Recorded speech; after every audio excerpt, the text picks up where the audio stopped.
Hi from Munich. Hey guys. Hi guys, and thanks for tuning in again to this live session exclusively for the BMW CCA M Chapter. And as I see the comments, guten Tag, yes, you can hear us, and yeah, great. Cool. First of all, we want to introduce you to our newest colleague, Lara. Thank you. Hi everyone, so I'm Lara, I'm 24 years old and I will join the BCCM team officially at the 1st of January, so next year, and yes, I'm happy being here in the team, and of course, yeah, I think we will have a great time together.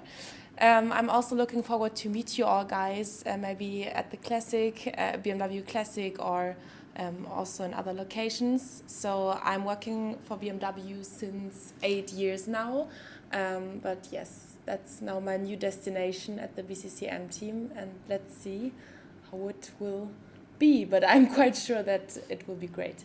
Yes, thank you. Hey Lara, welcome again. Good to have you. You might wonder what BCCM is. So for those of you who don't know this letters, it's BMW Club and Community Management, which basically our office plus Matthias, who cannot be here, we are the ones to take care of all the clubs all over the world, be it classic car clubs, bike clubs, cars and bikes of any age, new cars, pre-war cars. All the club members have a home here at our department, and we are happy to host everybody who's around, who's coming over. So again, let us know. Where are we? We are at the library, the famous library of the BMW Group Classic. It's famous internally as the best meeting room ever we have here over here in Munich.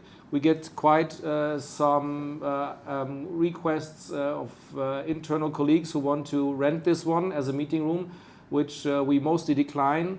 Because we want to keep it by ourselves. No, just kidding. But this is where we document car history in total. Not only BMW and Mini and Rolls-Royce history, which is on the left, and then this is car general history, and this is, let's say, corporate history of any kind. There's a book about Lee Iacocca. There's books about Henry Ford. As well as about the Quant family. So let's say car history in a nutshell in our library. And yeah, we are the lucky ones to start this broadcast today from here. But we all know what you guys tuned in for. So let's show you some stuff that we have around. The last stream was not two weeks ago, yeah. Roughly, less than 2 weeks ago. So you might see some things that you've already seen for those guys who already tuned in a few days or 1.5 weeks ago. For those who haven't, enjoy it the first time, and those who have already will go a little into depth and concentrate on other cars. Should we start? Of course, always feel free to ask questions through the chat. Just remember that we have a slight time difference, so we have about 10 seconds to actually get your questions through the chat, and then we will answer them. Cool. All right. So Bene will take over the camera for now. I'm going to start showing you around the workshop and some projects we're headed, and then as we go into the big collection room, Lara will take over the camera, and I will go home as I have some meetings at home waiting for me, but Bene will then continue the tour with you. So last time we had lots of snow. Unfortunately, all the snow is gone, and then we end up with rain at the moment. So we're gonna take it rather fast outside.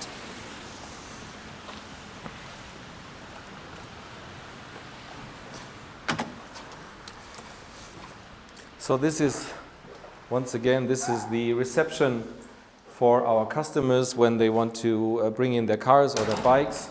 We have some bikes and cars on show. Usually we have some other exposition here, but this is a very rare 700 convertible. The 700 itself might be not that famous or that well known, but in fact It's a big part of the history, but as it is so different, it doesn't have any kidney grille. It has the engine in the rear, which is a flat twin. So it is a flat boxer engine, by the way, and it's rear mounted. You might know this from other manufacturers, but BMW did this as well. This one at some point saved the company's independence because it earned the money to develop cars that you will see later on. But without this one, BMW wouldn't have enough money, late 50s, early 60s, to continue working independent. Maybe just to start off the show with the first questions. So we received the question, what do you all drive? So I guess everybody can say the same thing. We drive at least one BMW. Okay, Lara, you start. I know that Lara can't be heard, so Lara drives an F20 1 Series. Yeah. Correct, and for the winter time, she just gave back her M8 that she drove in summer, which is a very cool thing to have. Yeah, and for myself, I drive an E34 and the E39. Yeah, very happy about it. By the way, the E39 is a wagon. I know that you guys really like wagons, even though you don't get most of them in the States. I myself own a E30 325i wagon as well. As a daily, I'm driving a Mini Clubman. In fact, it's the 5th Clubman. I'm a big fan of the wagons. And then, but this is not of a big interest. Some other cars, you need to have an Italian car at least once in your lifetime. I'm owning an old Alfa, and just to be worried about technical issues, I have an old British Roadster, an Austin Healey Bug-Eye Sprite. So we know that we know where we're from, but we know that other brands, at least in their history, built cool cars. Talking about cool engines, welcome back to the engine workshop. Today we have a lot better lighting, and I just wanted to show you around what we have here. No engine today, this has just been finished, but we're gonna go around here. We saw this one before. This is the 507 engine, which is on the way to be finished. It looks quite good at the moment. This is an M12/6 engine, and this is a Formula 2 engine, so it has a double overhead camshaft, it has the big intakes, and this is most probably the one that we are putting into one of our 320 junior team E21 cars, the Group 5 cars. You will see one of them later on. But what we wanted to show you, what is going around here. So you can see different pistons to be as an example. So we have a 507 piston here, we have 1602, 1800 Ti, 2800 CS, and all these different pistons to get an impression of how they should look like. And this is what our colleagues put in store. And then something, it's very analog here, like handwritten notices, not too much, don't go too much into detail, Lara. We won't but yeah, everything else is quite, sometimes we have very modern tools, and then when it comes to the old engines and to the old methods, we also have old measurements here, which goes into the millimeters to make distances, to measure old ignition coils, up to vacuum pumps, everything that people do a lot better job than I would here need to probably work on the engines. Bene, are there any big questions? Yeah, so already? While we are going to the next part of the tour, the question was, will there be any certificate, classic certificate? Yes, indeed. Yes. Just stay tuned for next year. There will be more information beginning of next year. We can't say too much about it right now, but we're working on a new format of the certificates. As I said, it will be on next year. So we're heading to the dark, but not for long. You know about, like, we have new bikes in our collection who just joined. This is the M1000 R, not double R. So these bikes will be prepared to get into the depot. And yeah, let's head on to the workshop because there's something really cool. And I know it's dark, so let's continue quite fast. By the way, it's 6:15 now. It's our time. And now lights on again. This is something really, really special. And I know some of you guys have questions about parts all the time, and I know this is a very urgent question. We can't go much into detail around here because we're not the parts experts. We need to do this in another edition. But just for you to know, all the parts you will see right now here is some of them are our last, let's say, last reserve that we use for our motorsport cars. So I know you would like to ask if you can buy those, but those are not ready to put into a regular working engine, for example. This is a very special car. That's the 2002 TIC. This is the European Touring Car Championship car from '69, and it has a very special thing to it because this was the first ever turbocharged BMW, and this car has, as I said, oh, Benedikt, can you help me here? No, so you should just have to lift it here. It's just because it bends all the time. So this is brand new stuff. This has just finished restoration, and this was a big thing to do. This was a 3 years project because it is so special, because there is not many things are, let's say, standard. Everything is race purpose and mostly one-off technical solution. You see the wide body fenders here. In Germany, you say the Schweinebacke, so pig's cheeks. I guess that's a bad translation, but this is the one we did. And this car was raised in different variations, especially because of body panels. And at some point, we had to decide which variation we will take.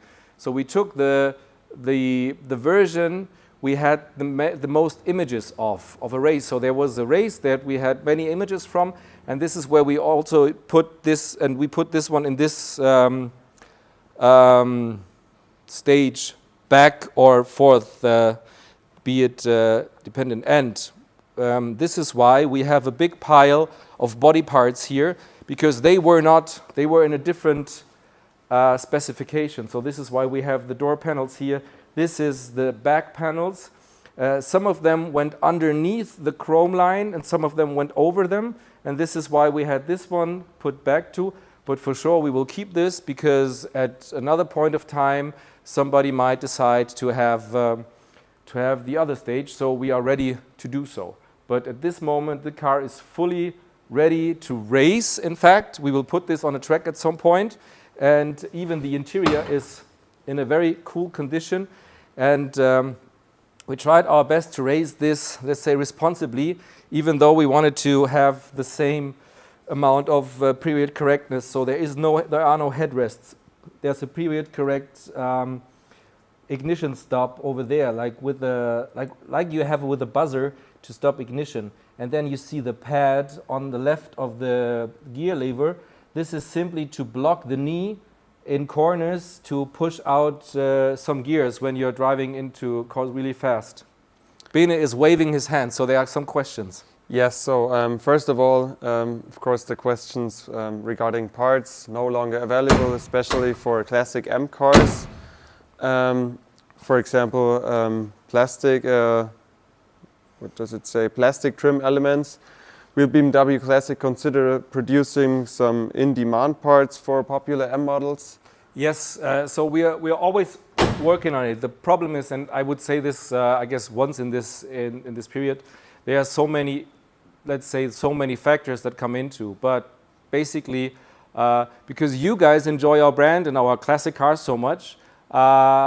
Everybody, not everybody, but many people buy and request parts. And 10 years ago, nobody would have expected to have such a high demand because you couldn't expect it simply. And now we're trying to go, so now we're pretty part behind because the decisions of how many parts should be produced were done or were taken a lot years ago. And now we're working partly our way back into availability of certain parts. And we're surely looking into what's the highest demand and what is doable. And I guess for now, this is something we can say at the moment. Yeah, and pretty similar answers for all the other questions. So it always depends, and it's especially, yeah. But there's no general answer to all the parts question because everything is different. Correct, because as I just saw in the chat, you asked very specific questions about a very specific part, and of course we in our team cannot answer this question at the moment, but you can always reach out to our parts colleagues, and I think I'm going to put an email down in the description, so if you want to watch the video later on, the video will still be online for a couple of weeks, and just look in the description to find some more details afterwards. And someone was asking if we can take a peek at the stack of white wheels right here. Yes, we can do this, and the good thing is that this is mostly, I don't know exactly which car it is. I can try to take a look. This is for the E46 M3 GTR. You might wonder what all these dots is about. This is in fact the dots to do a 3D scan. This is what we do with race parts from time to time. We do a 3D scan for our files and then to be able to reproduce them at a later stage. So these one are now, they are moving from one depot to the other, and while they are here, they get scanned to get the measurements of the wheels. Cool. Let's talk about, no, not this one, because this would arise too many questions. We've seen this one before, but in a different stage. This is like a partly open Dakar racer, like very cool brake cooling lines that go all the way up for the intake and then down to the brakes. The side panel is somewhere else, so you can take apart pretty much of the engine. You see this is a space frame technology, so there is not much of a mini Countryman left except the engine, like the base engine, the layout, and the appearance, but in fact this is more than prototype. And this is some serious studded tires prepared for an ice race that we are participating later next year in January. So this is, I guess, purpose-built studded tires for us in order to have the best grip possible, because in 2020, when we last took this baby to an ice race, it more or less won the competition because it was the fastest. It's a four-wheel drive, ready to race the desert, but not too bad on ice as well. Before I hand over, Bene, what? Yeah. Before I hand over to Bene, you wanted to show me something else? Yeah, our M1. The M1, yeah. Because I was going to go back, but I will show you something different. Attention, guys. This might hurt at the first glance, but there's a happy end to the story. So this is an M1 that has been in our fleet for quite some time, and it has been on the road for quite some time until a certain day on a drive with different media representatives, when in the Alps it hit a wall. So you can see this one is all torn. This is parts of the front fender or the front lip which is gone, and everything here, the space frame is bent, the floor is also bent as well, and this happened many years ago. I can't remember, I wasn't there at Classic back then, and lucky us, we had more than one M1. We put this one aside, and intentionally we planned this one to be a parts donor. But in the last years, you know that M1s have skyrocketed in value. So we waited and we waited, and now we want to put this one back on the road, and then in its original color, because it used to be in a M1 red. This was an orange ready color. You might see this one shining through here and there.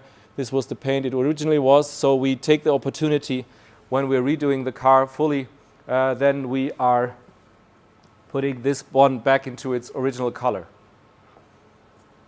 Bene, any questions about this one? Not so far, just the people are very amazed about the wild-looking Mini. Yeah, I can imagine. This is pretty wild, and it's always a sight to see when you see this one like open up. Lara, you can take the now a glimpse from the front shot, and like with the dual shocks in here, everything looks quite carbon fiber-ish or steel frame. Different radiators on it. Even though the steering column box is CNC machined, you see the traces of the CNC machine, so everything is prototyping. It's quite cool to see the air out, like hot air coming out of these small flaps. On this, this should be Kevlar.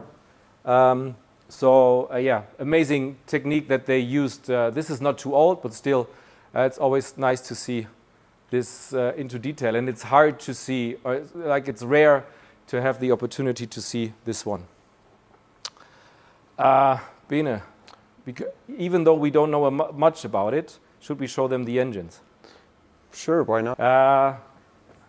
If somebody asks you, we haven't shown it to you, because we don't in fact know much about it, because I've seen it today for the first time, and I can't really say what it is. It is something of an experimental engine because it's from early 90s and it's already a 12-cylinder, and with the ignition and the fuel rails in front of it. So this was meant to be a race engine. It's a V12 double overhead cam, but from the mounting you can see, and you can go a little back, you can see that this one was built to be tested on a dyno. So this was never put into a proper car. This one is there, and then there's another one with a dry sump lubrication. It was early 90s. It might be that it was planned to be the next engine partner with various teams in the 80s, but with the 4-cylinder turbo engine. And when the turbo engine was banned, or the turbo were banned from Formula One, they went back to V12s, and this might have been an experimental for another Formula One team, which obviously never happened, but then we came back with the V10. Bene will show you later. Yeah. Cool. So, just one last question regarding the Mini. How do you manage the air filtering in the desert for the intake? Good question. I don't know. I haven't been with the Dakar team, but probably they managed, they changed it every night or something. But honestly, everything I would tell you now would be just out of my fantasy, so I better not do so. Yeah, sometimes there's a question we can answer right now away. Yeah, just like the next question, what is the giant box of carbon fiber intakes next to the 202? So those are... This is... S14 intake. This is DTM S14 air intakes, air manifolds, or what is called intake manifolds. Yep. Carbon fiber. That's the motorsport parts that we stocked away at the moment, together with some cylinder heads from the screaming intake noise 4-cylinder S14 engine. All right. Okay, guys. For me now, it's time to say bye-bye. I hope you enjoyed it so far. Let me promise you, it gets even better. I'm just handing over the microphone to Lara. I'm just pinning it here. And yeah, guys, have a nice day. I know it's in the morning for you guys. Enjoy and have fun with Bene and Lara. Where's my passport? I have it here. Okay. So all right. Thank you, Benny. Let me open Thank the door. you. You're welcome.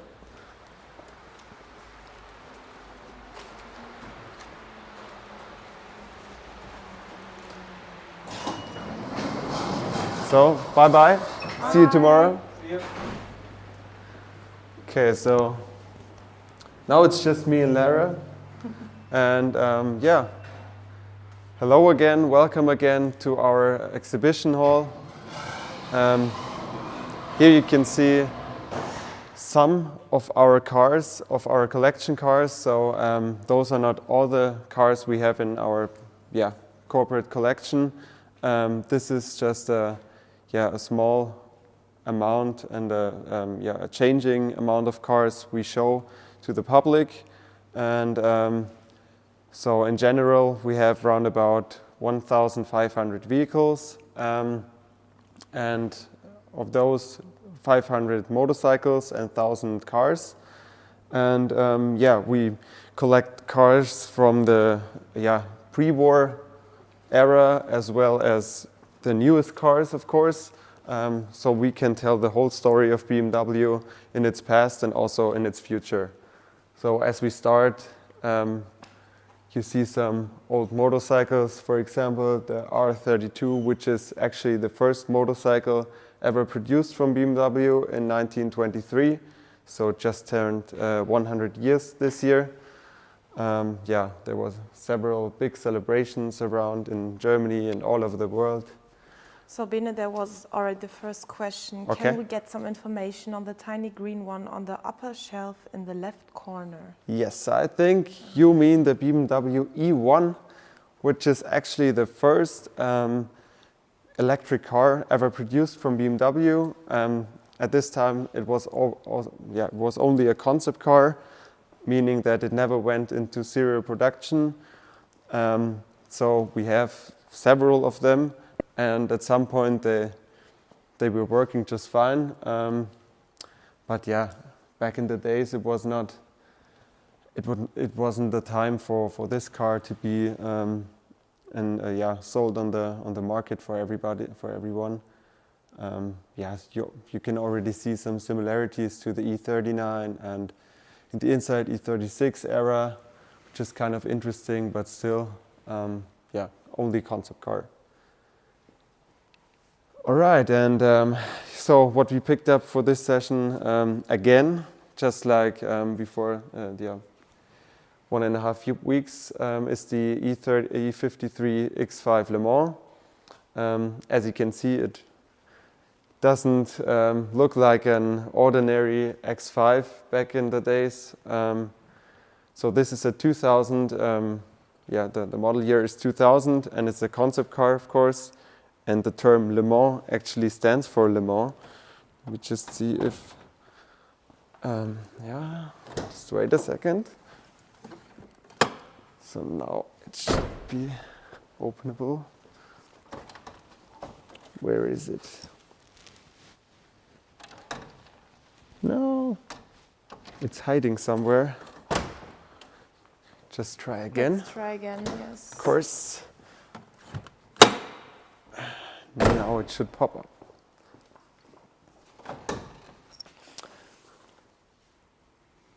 Okay.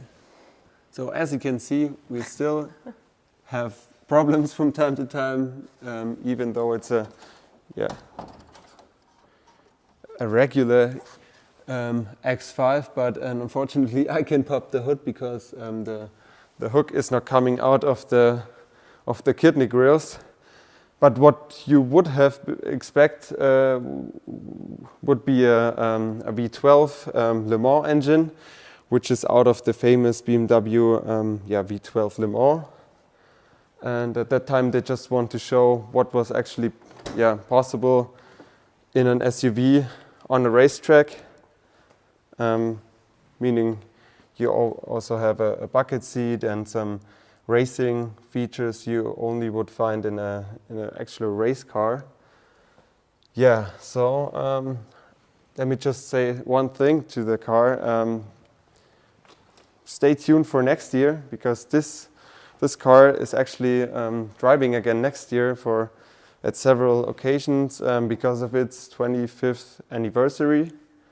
So the first X5 was produced 1999 in Spartanburg, South Carolina, and so it's going to be very exciting. So this one is actually going just where we were at a couple of minutes ago, into our workshop. And then we take care of all the maintenance in order to start it again and to let it race on a track, yeah. So there's again a question regarding the cars. How do you prepare all these cars for storage? Do you remove the gas or put them on chargers? No, actually not. Regarding the chargers, they just put the batteries disconnected. Therefore, you won't have any issues when you just put the battery back on. Concerning the fuel, it depends. For example, concept cars or things like that, they don't have fuel in it, of course. But there's also a registered fleet within BMW of classic cars. And of course, they have fuel in it because they can be driven legally on the streets every day. And yeah, but of course, if we look around, like concept cars, BMW hydrogen powertrain cars, there are no liquids inside, and they're just there for aesthetic exhibition. All right. So there is someone asking if there are any cars here you want to highlight that you did not have a chance to do it during the last live web. There's some special things. Just stay in the line and wait for it. So to continue, we already shown the E30 M3 DTM last session, but only into with very not much details. And so what we can see here is our European master, which is BMW E30 M3 Group A DTM, meaning 2.3 liter inline four-cylinder with 300 brake horsepower. And this actually won in 1987. And we can have a look inside. And what you can already see at this age, I mean, it's 1987, and you have a lever just underneath the radio where you could control the brake distribution from front to the rear side. And in the middle section, you have also some interesting switches. You have a fire extinguisher, of course, so if anything happens during the race, the engine is, there's a fuel leak or something like that, you can immediately extinguish the fire and shut off the ignition and everything. So in terms of BMW history and the history of BMW M division, this is far most the most successful car we have. And so to one of the special things, I'd like to show you a very special rust bucket you can see here in the corner. So as you can see, the car is in a pretty bad shape. But the reason why it's standing here is kind of interesting, because this is actually the first or the earliest BMW O2 we have or we know about. So we checked the vehicle information number, and therefore we could determine whether it's a very early model or if there's even an earlier model which still exists. But in this case, this was rescued from Scandinavia, and the reason for that, of course, I just told you, this is the first car or the earliest car we know about. And what's interesting about that is that we have some features which were only available, or they were just produced like that in the very early model years. For example, you can see in the inside the BMW 1600 on the dashboard. It's kind of not so good to so see. even this. Yeah, no, that's better. So, for example, you wouldn't find how is it called? The BMW 1600 Schriftzug, Logo. yeah, and some other very small details. And of course, in the first place, BMW said, okay, we definitely need this car because it's the first one we know about. And yeah, but as you can see, it's not in a good shape right now, meaning that we still are not sure if we are going to keep the car or if we sell it again. So this is now a decision we are making, whether it's whether it's a good thing for us to have to communicate as I just did, but restoration in this shape is pretty much a financial disaster. So yeah, any questions from the chat? No. Not so far. Okay. No. And just take a small swipe to this section. So on this side you can see customer cars, meaning the license plates are covered, so you don't see them because those are actually customers waiting, having their cars for restoration or some service.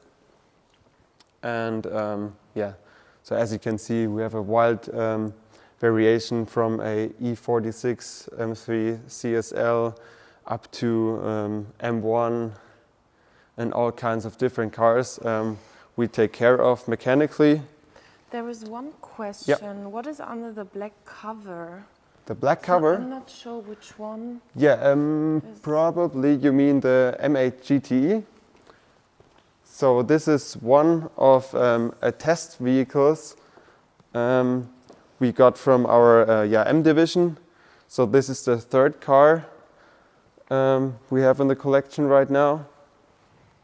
And yes, what is there to say? Of course, everything is carbon fiber.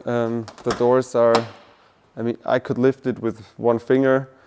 And as you look in the inside, it's pretty interesting that everything is completely different compared to a stock 8 Series. And actually the mechanic of this car who worked in this project to develop the car and everything, he is now the chief mechanic of BMW Classic. And as you can see on the inside, it shows BMW G15 M8 and BMW, because it's a M8 GTE.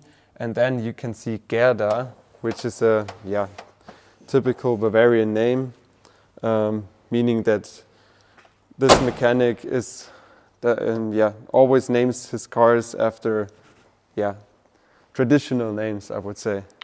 There's another question regarding the car where we were before. Yeah, So the O2 or which one?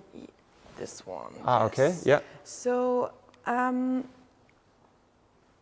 how much would it cost to restore? Oh, that's a difficult question. I can't answer it actually, because as you can see, there's a lot of rust since it was driving in Scandinavia, and even the bodyworks is a nightmare in terms of costs. So but that's an interesting question. I think we are now figuring out if it's still savable or if it is just if it just stays like that, being sold or being kept in the collection like that.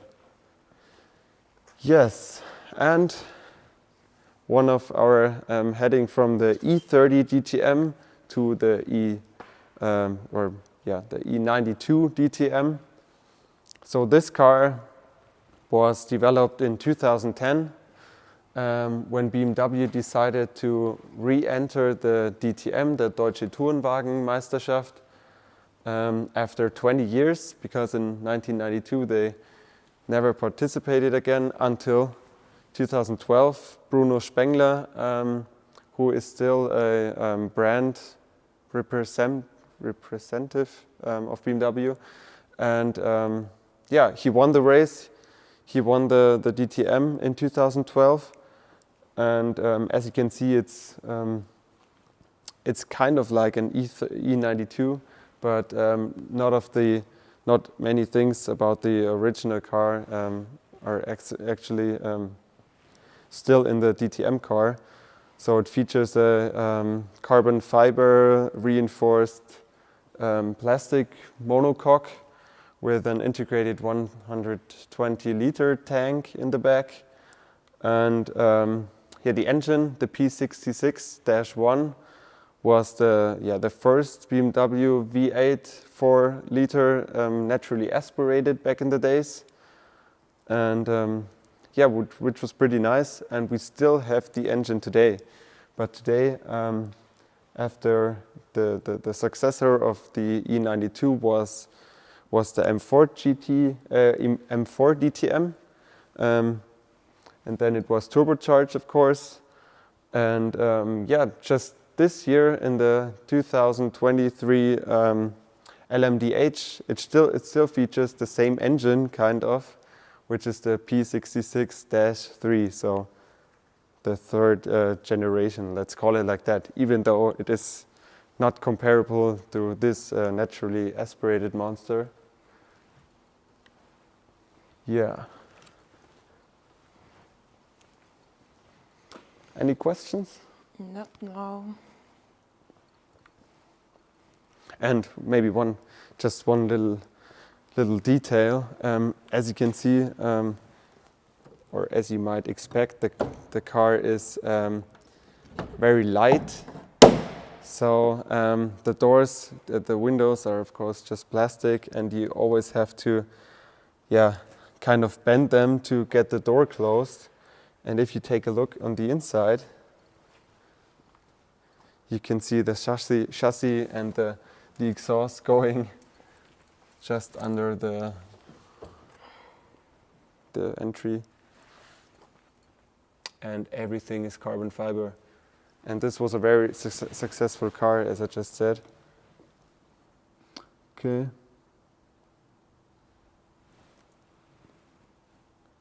Yeah, correct. Yeah, it's a P66-1 in this case.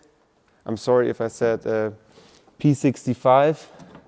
And it's still the P66, but at this point it's a P66-3 in the 2023 LMDH. Yes, and another glorious moment of BMW motorsport history is, of course, the 1999 V12 LMR, the Le Mans, which was part of the famous 24 hours endurance race of Le Mans in 1999, and it actually won, and this is actually it's the first or the only time BMW won this race. And just remembering the X5, so this is the car with the same engine they put in an X5, which is kind of crazy.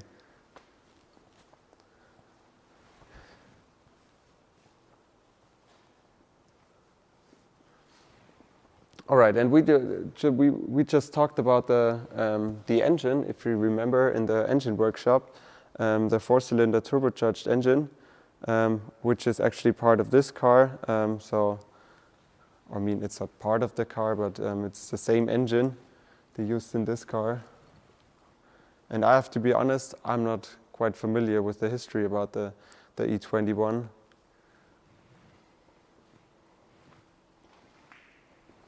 And talking about things we already covered last week or before 2 weeks, oh my goodness, show us the flying brick. Is that David Hobbs' car? I'm sorry, I can answer that, but if you give us a little more hints, we can show you. But in the meantime, let me just say something about what we covered already 2 weeks ago, which is the famous M1 Pro car. So this is a replica of the famous Virte car Wirte means in this case the livery, which is a livery made out of our famous, which was for the Oktoberfest. So you would see some beer manufacturers of Munich and some landmarks of Munich as well. So the flying brick is the E21. Okay, yeah. So we can show you around a little bit. So just open the door. Have a look inside.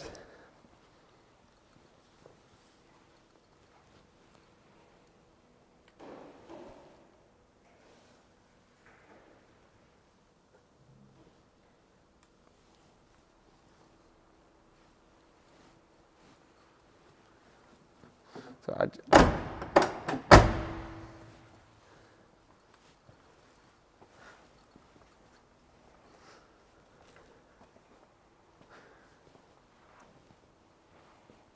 any questions so far?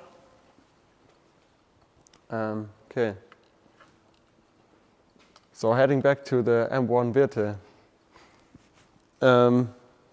This one actually raced this year, just this year at Le Mans Classic. You can watch a video on this channel where we covered the whole weekend of the race and what happened. And yeah, just look at the video. It's pretty good.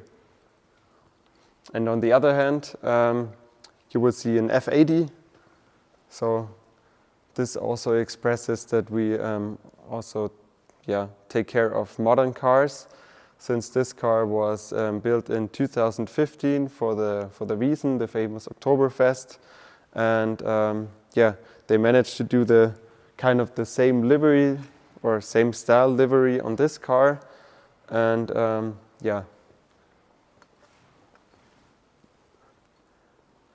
Okay.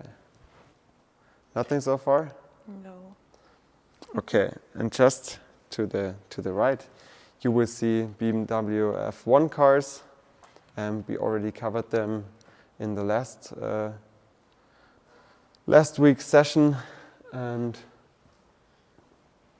yeah, the one on the left side, of course, the winning car, and on the right side, which is kind of more, which is more my era, would be the Williams FW26, which is the 2004 car, featuring a naturally aspirated V10, as Benny mentioned.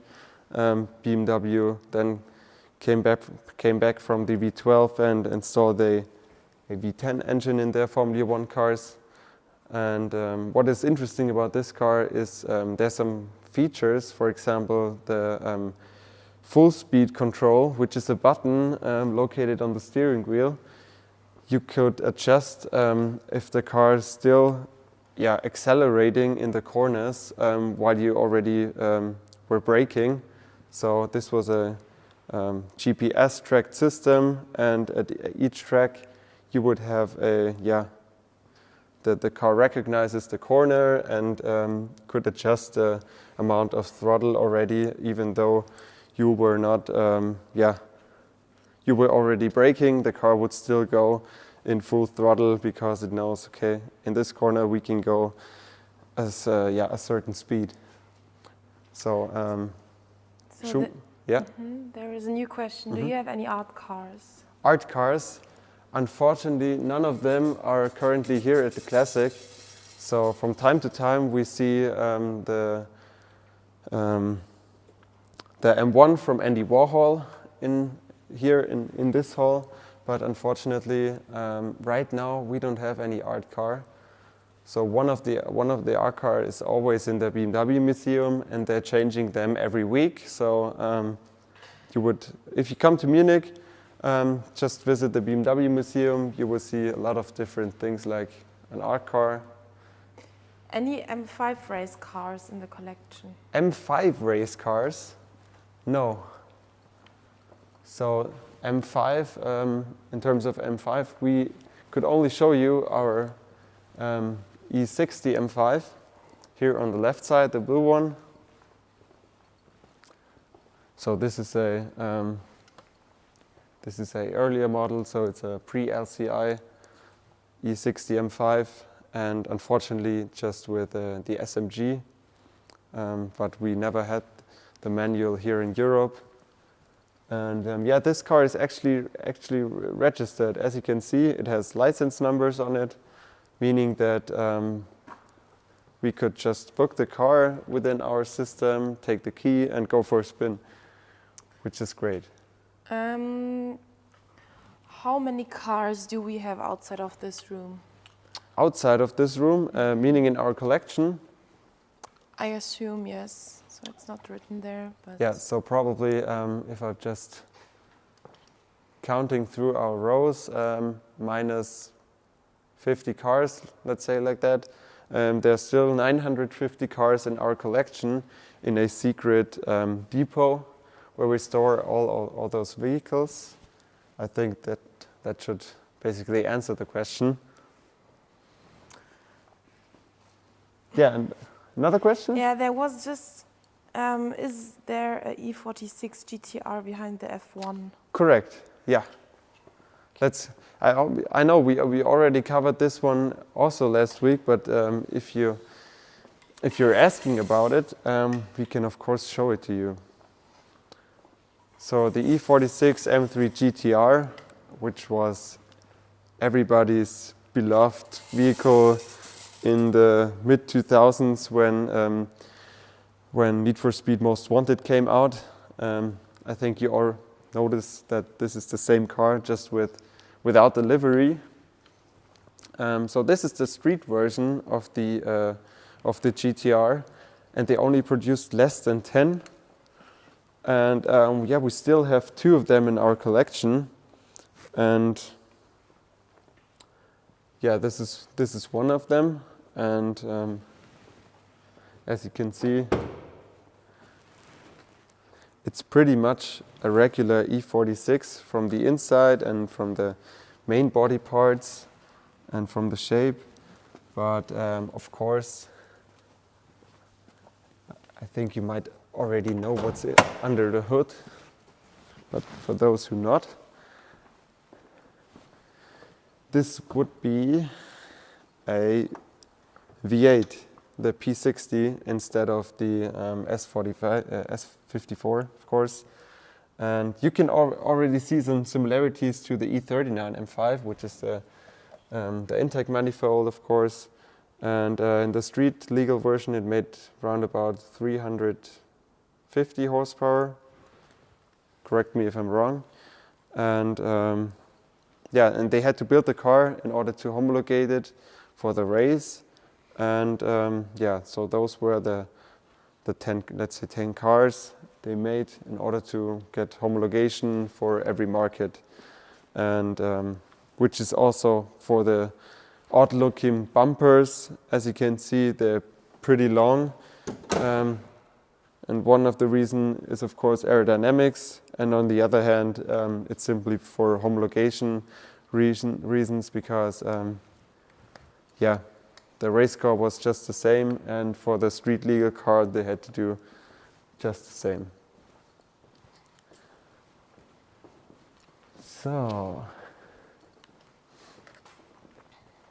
So in the meantime, someone else wrote, I just caught a glimpse on the vision concept. Can you show us the fabric sheet metal close-up?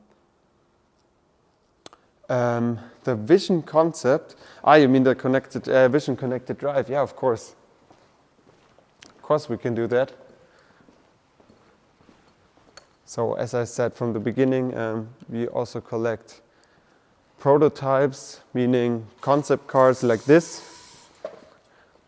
And yeah, this car was actually not all about the exterior. It was more in a sense to show the connectivity and of the car.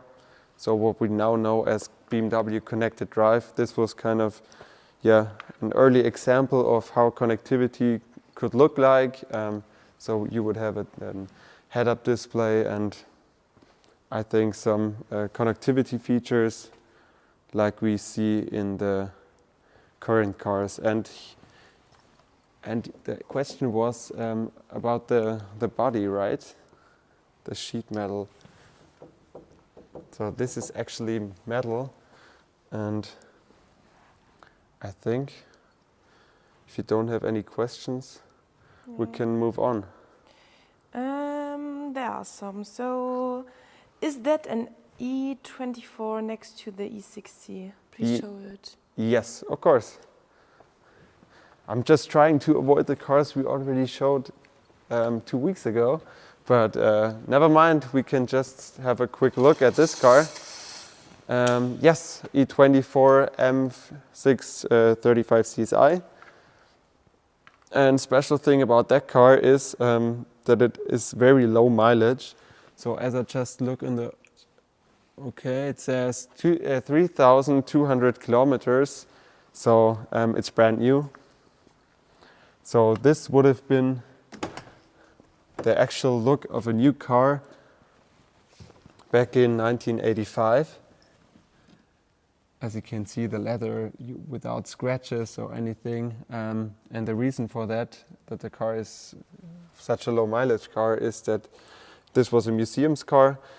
So it was always, standing and just like take a quick look under the hood. Of course, since it's an earlier model, you would see the M88 engine out of the M1, and later on it was featuring the S38 from the famous E34 M5.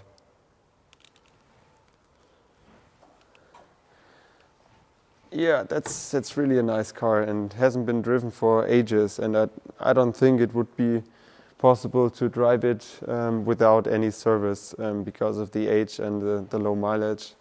And yeah. So David wants to know which is your favorite car and my why? favorite car. It's actually not in the collection right now.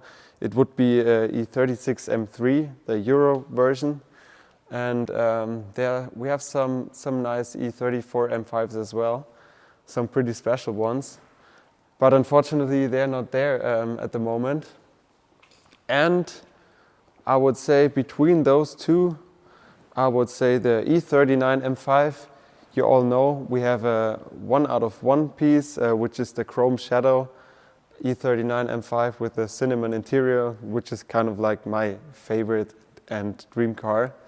And just last year I got the opportunity to actually drive the car, which was great fun, and really appreciate it to work here and to have so much possibilities to drive those cars, even though I can't afford them. Yeah, and as you can see here, of course, the famous BMW Neue Klasse, which will be still a huge Begriff. Yeah, which will be still a huge deal in next year, and also coming in 2025. We will reveal the BMW Neue Klasse, so the new class, which is based on kind of like the same idea as it was back then, to create a whole new platform for cars. I just look at the chat. Pension tank yellowed out and yeah, okay. Can you repeat your question? I just see in the chat, hey, the expansion tank yellowed out like all the production cars. Fund the supplier. Okay. Okay, I can. I don't know what to say about this. Is there a E46 M3 CSL there? No, unfortunately, if you look in the back, yes, we have one there, but this is a customer car, and so we can't show it in detail. But yes, we have one in our collection, and we have actually two in our collection, a black one and a silver one, and the silver one is our museum's car, just like the E24. It's not drivable, but it's in the museum right now. All right, and let's maybe show some some engines, and what we can also see, we have several engines displayed, so you can have a detailed look into the mechanical parts of the engines. As you can see, big turbocharger, and we already saw this engine earlier this episode when we were in the engine workshop, just without exhaust manifolds and the turbocharger. And yeah, this was just crazy, producing roundabout or maximum 800 horsepower out of a 1.5 liter four cylinder, which is ridiculously crazy. Even for the time, 1983, they managed to get so much power output out of a four cylinder. Yeah, Lara? There's a question. What is the black one on the upper shelf? Yeah, we can take a closer look if you want to. So it's called eDrive Hydrogen Fuel Cell. This is a concept car from BMW and is a predecessor of the recent project car within hydrogen powertrain. So right now we have the G05 X5 launched with hydrogen fuel cell, meaning that this is a attempt of BMW to have some different technologies in mobility, and this is a predecessor of the current project. And this kind of like shows us the timeline where we started and where we ended up with the X5 that I just said. So this one, the 7 Series Active Hybrid 7, is also an example of BMW developing different powertrains, which brings us to the E34 Hybrid, which is a stock 518i. You don't have that in America. It's just the 4-cylinder version, and they put in a battery and an electric motor, and this was some of the first hybrid cars BMW ever experienced. What model was this hydrogen fuel cell vehicle based on? Difficult to say. I would say from the chassis could be I8, something like that. So this is actually a good question. So if you have still questions, after this session, I will put in my contact information, and you can simply write me an email if you want to say, if you want to know something more detailed, and we can find an answer to that. So, as I'm looking to my watch, I think we already covered 1 hour again of live streaming. And thank you guys for joining. As far as we don't have any questions left, I would say thank you guys for joining. There was one comment, maybe. Just sure. Walk us through the engines on the stand. The engines, please. okay, of course. So let's do it rather quickly. M70 V12 engine and explosion model, where you can look through this all components or main components of the engine. Featured in various models, the E32, E31, and to continue, of course, we are also famous for motorcycles. This is why we also display motorcycle engines. Of course, Boxer engine is one of our main competences, as you can see here. And also we also build inline engines for motorcycles. And then we come to the very base BMW engine back in 1932. As you can see, it's a rather simple engine back in the time, but still impressive because it's 90 years old.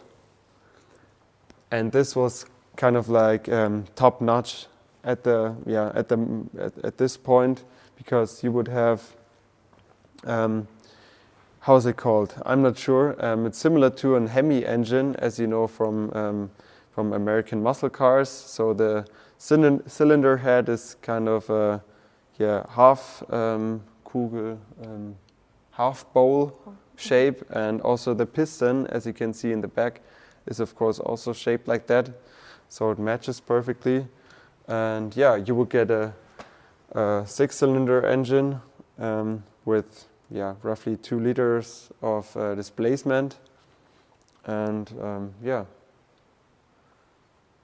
the famous M30 engine we know from 71 until the beginning of the 90s. They replaced it with the M50, and continuing with the famous M88 you just saw in the E24, M635 CSI, as well as the M1, of course, with individual throttle bodies and how's it called, the sliding throttle bodies. We talked about this engine, V12 engine from '99 out of the V12 Le Mans, and also the X5 Le Mans we just saw. And then Formula 1 engine, the P80 engine. So this is kind of like the peak engines of BMW at each time. Do you can see right there. What year BMW started using the S designation for M engines? For M engines? That's a good question. I would guess in terms of serial production, the first S engine was actually the S14 within the E30 M3. So that's my guess. But I'm not an expert. And this one is also kind of a rare engine you wouldn't get in the States, which is a V8 diesel engine, first featured in the E38 740 diesel, which didn't make much horsepower, but still a great piece of engine.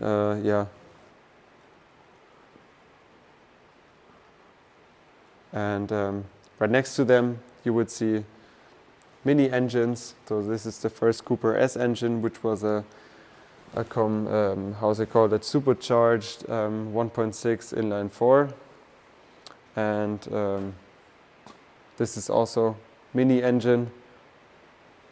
What is it? 1,000 cubic inch and 40 horsepower roundabout.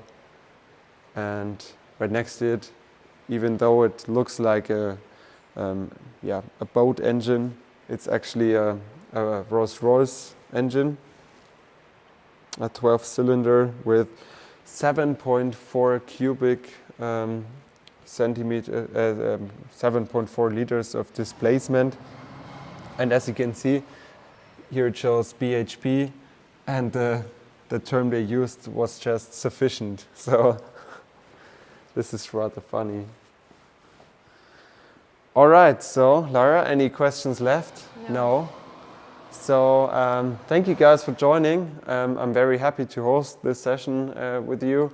And another thing I would like to say is that beginning of next year, we want to do some similar formats like that. So just reach out to me and we can think about something similar like this. And I think we have some pretty big news beginning of next year, when we have several different projects coming up. And on the other hand, maybe we can also try to get to go through our BMW museum and have a virtual tour there. So this would be also a possibility for next year. And just text me. I will put everything in the description tomorrow, so you can just go through the link and get in contact. That was a question. Yeah. How do we contact you? But Okay. I think that's clear. Of course. So, thank you, Paul. Thank you, Jeff. A special thank you goes out to you guys. I think we could just stay in touch, and then, yeah. And have great holidays and a Happy New Year. Merry Christmas at this point, since it is only a couple of days left. And yeah, thank you.